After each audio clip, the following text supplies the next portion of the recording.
a question. Do Democrats have a double standard when it comes to the Me Too movement? The woman accusing Democratic Congressman Keith Ellison of domestic abuse thinks so, and she wants to know why she's being smeared while Judge Brett Kavanaugh's accuser, to some, is being celebrated. Thanks, Just Julia. to give a little background to this story, let's go right to this tweet here so we can see the actual response. And this was responding to a tweet that asked, quote, Democrats say they believe women. Do they believe you? Karen Monahan says, quote, no, they don't. I've been smeared, threatened, isolated from my own party. I provided medical records from 2017 stating on 2 different doctor visits I told them about the abuse and who did it. My therapist released records stating I have been dealing and healing from the abuse. So, Capri, I'll go to you. What do you make about that? Is there a double standard? For me, my question is, why is Keith Ellison getting a pass and other Democrats have not? And is that because of his stature within my party? So is that worrisome then for you, Capri? It sounds like it is.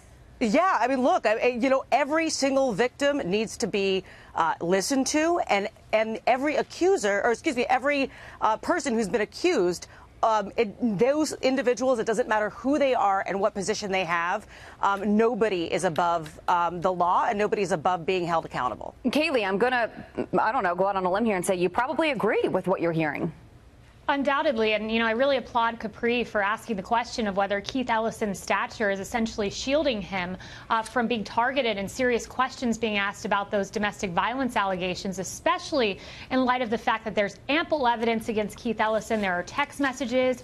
The accuser told 4 individuals contemporaneously about what happened to her, the medical records. Go to what is in the news this week, and this is Brett Kavanaugh, and this is, we're days away from, what could be. We don't know. We'll see if we're going to hear from the both of them next week. But how do you think this is going to impact the midterms, if it will at all, Kaylee?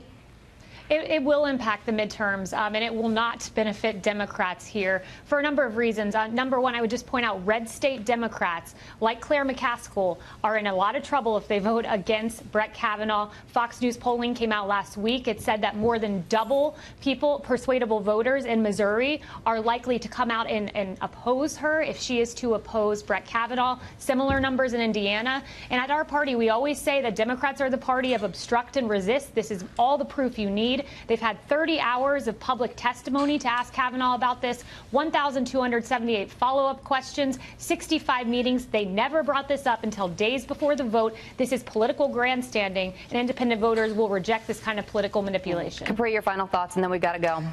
Sure. I mean, I think that it is now an issue that the accuser is not going to be testifying publicly.